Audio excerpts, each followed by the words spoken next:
Did you know that BDSM and kink are healthy outlets for aggression, imagination, and attention? Hi, welcome to The Partition, home of Kinky Wellness. My name is Dana Shergill, and I am a sexual wellness instructor that dives deep into all things kinky. I'm here to show why kinky sexual wellness deserves a rightful spot within the wellness conversation. So let's talk about it. Hey, and welcome back. I hope you liked Monday's episode with Dr. Andres because, wow, I certainly did. It's actually crazy to me how much information we've been taught regarding what is and isn't healthy for us that simply isn't true. But when you start to view our health industry through the perspective of a business, well, that's when things start to make sense as to why things are the way they are. And I'm not saying that our modern medicine and technology hasn't helped people, because obviously it has, but it's also clear that the building blocks to the foundation of our health rests on nutrition and what we eat. And like I said, when it comes to our nutrition, well, at least out here in the West, not everything we've been taught regarding nutrition is in our best interest. Which is why we need to stay alert and start doing things like reading labels and figuring out if the ingredients in the things we eat is actually good for us. Which is why, not next week, but the week after, I will be expanding on Monday's episode with a list of foods that are promoted in Canada and the United States that are actually banned in other parts of the world. Because obviously, the foods and ingredients affect our overall health, which certainly impacts our sexual health. And yes, I said not next week, but the week after, because next week I will actually be taking a break from the podcast because my husband got dengue and he's actually in the hospital right now, but he's doing okay. But we're going to be taking a break because our flight is on September 10th and we want to just make sure that everything is okay before we head out. Also, in regards to Monday's episode, I just want to say that 1 hour is simply not long enough for the amount of knowledge and value Dr. Andres has to give regarding this topic, which is why he's certainly coming back onto the show in the future to expand on nutrition. So in the meantime, if you have any questions relating to his shockwave therapy, erectile dysfunction, men's general health overall, or nutrition, feel free to drop them in the comments or send them in an email at thepartition@outlook.com. But for today, I'm going to be talking to you about exploring for the sake of exploring. Because once upon a time, when we were all little kids, exploring was as natural to us as breathing. It's how we learned about ourselves and the world around us. Each new place, event, person, or experience was something to uncover and discover. We didn't need a reason to go outside and see what the outside world had in store for us. Our backyards, streets, parks, and even the spaces in our immediate vicinity were all places that came with newness, possibility, and adventure. But somewhere along the way, exploring was discouraged. It wasn't age appropriate anymore. We all had to grow up.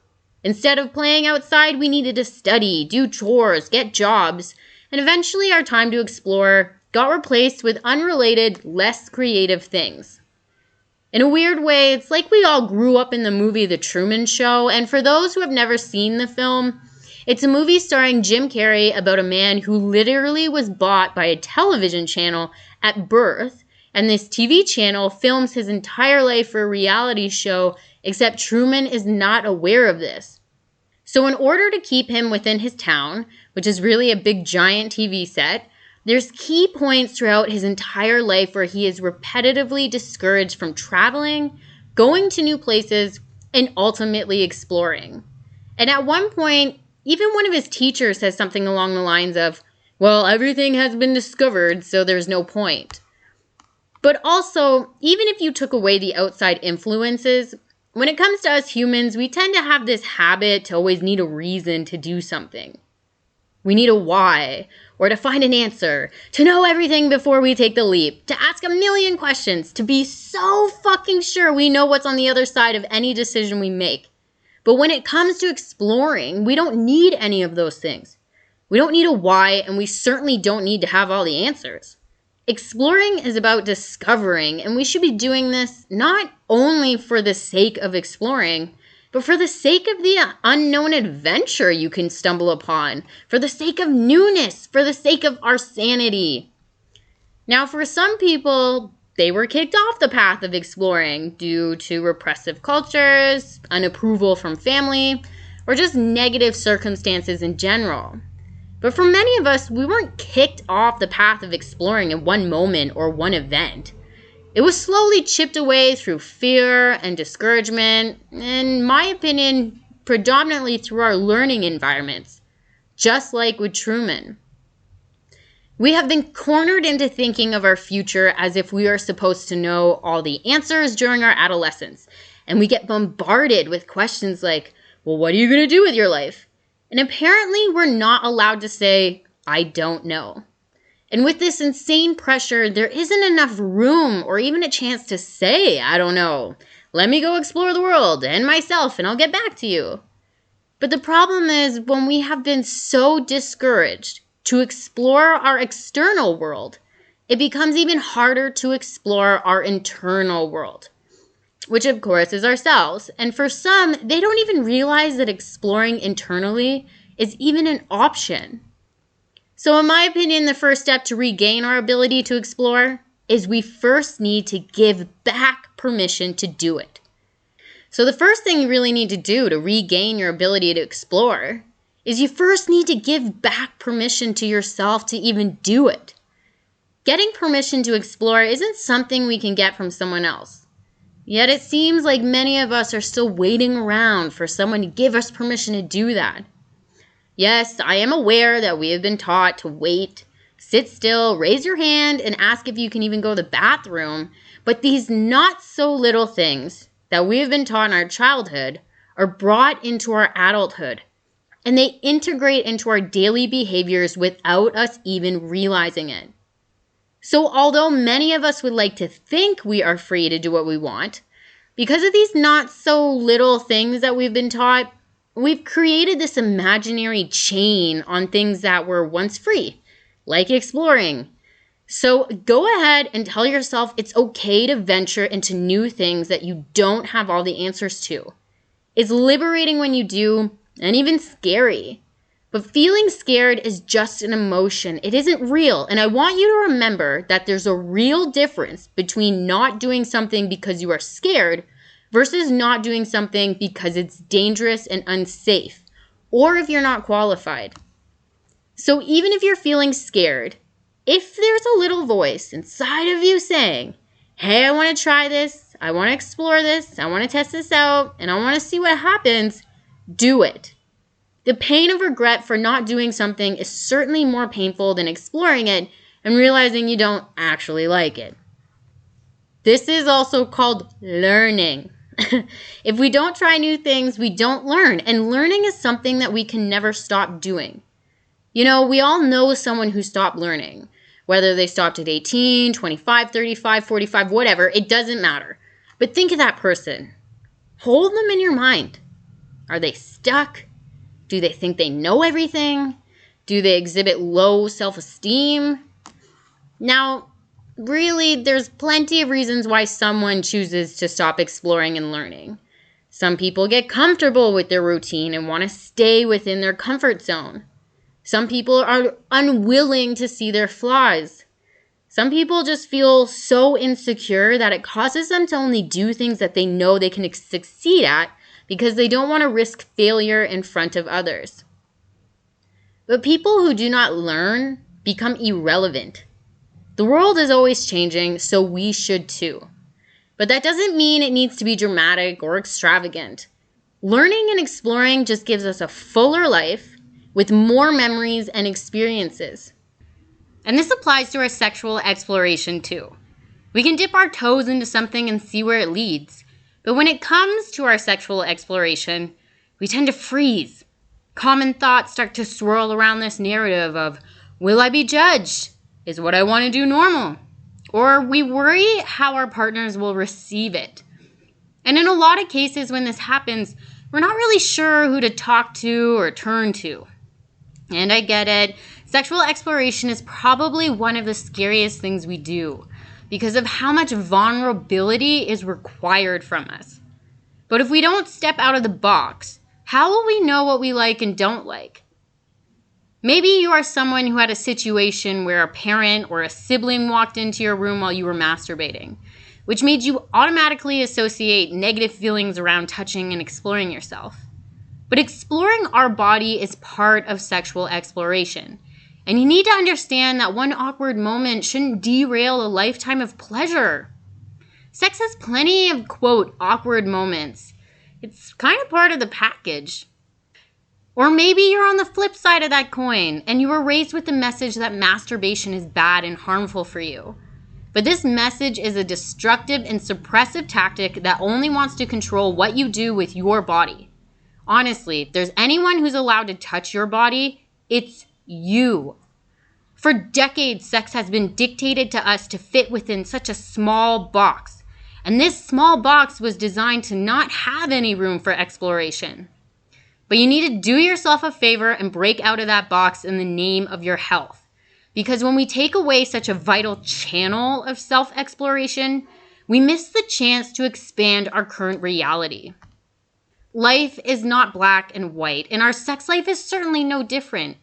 As long as your sex is consensual and you aren't hurting yourself or someone else in the wrong ways, then you aren't doing anything wrong. You are allowed to obtain new sexual experiences. Seriously, we will try new fashion styles, hairstyles, new foods, listen to different types of music, travel to new cities or countries, make new friends, but sexual exploration isn't openly talked about. And when it comes to exploring BDSM and kink, it's almost like there needs to be a source of trauma as to why someone would get into it. But newsflash, this is bullshit. You're allowed to explore BDSM and kink just for the sake of exploring. It's actually healthy and normal for you to explore what you like sexually, just as much as it's perfectly normal to see what hairstyles, fashion choices, or foods you like. And even still, sexual exploration is one of the key points for couples to deepen their relationship together and to keep it fruitful in the long run. But come on, if we can't explore ourselves, then what's the point? It's not fun being stuck with the version you are right now. And look, I know some of you might be saying, hey, I like who I am right now. You don't know me, and that's great. But I'm telling you, there is no limit to growth. And living within a repetitive cycle will get old at some point, or even worse, you just give in to whatever cycle you're in. And this rings true for your sex life.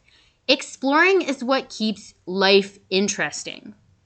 And even if you took away the different fashion styles, different foods, different music choices, or traveling to new cities or countries because money is tight, sexual exploration can be absolutely free. Of course, if you want to try new toys or do something like wax play, you will need to buy those things. But let's say you want to explore impact play. As long as you know the basics, I guarantee there's something in your house right now that you can go use.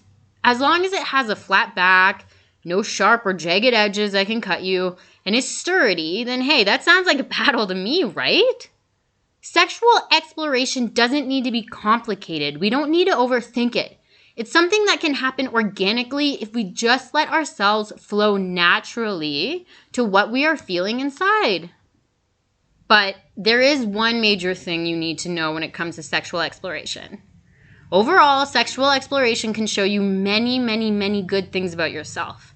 But it also comes with the risk of being triggered. And simply put, being triggered can feel like a panic attack. And regardless if you are exploring within BDSM or kink or not, the reality is sex is a very vulnerable space that can bring up many deep emotions we didn't even know we had. Because our bodies are like a computer and it remembers and it saves everything. So pain that our minds may have forgotten can still live in the body for years, even decades after something has happened to us. So if you poke at a repressed memory, your body is going to let you know it's there. And when it comes to triggers, you can never guarantee a trigger won't be set off. Some people can go years without being triggered, and then boom, something happens. So remember that sex is a journey, and not every journey is going to be sunshine and daisies. And if you want more information on triggers, I highly recommend you to check out podcast episode 76, Hurdles of Kinky Wellness, Triggers, and Releasing Sound, where I go into more detail about what triggers are, ways to navigate around possible triggers, and how your aftercare comes into play if a trigger gets set off. But on the bright side, keep in mind that sex has the power to bring back your sense of wonder and curiosity. It can spin your sorrows into gold and pain into pleasure, but first, give yourself permission to explore those new territories. Finding out new things about yourself regarding what you like and what you don't like in sex isn't going to come from doing the same sex over and over and over and over again. So at some point, you're going to need to break your routine, break your cycle, and go with what your heart is saying. And step out of that box. And honestly, learning what you don't like is equally as important as learning what you do like. So go with the flow, open that door to sexual exploration, and give yourself permission to do it. But that's it for me in this episode and why you need to give yourself permission to explore, especially your sexual self, because at the end of the day, you deserve it. So if you need help taking your first step into your kinky sexual wellness journey, then go get my BDSM and kink basics e-learning at www.thepartition.life. Again, that's www.thepartition.life, where I make it easy to learn your partnership, impact, and plan and prep basics. And if you want to stay connected to all the kinky things I know and get to know, then follow me on Instagram at thepartition_life. But I'll see you in 2 weeks, and thank you so much for understanding. And as always, stay kinky.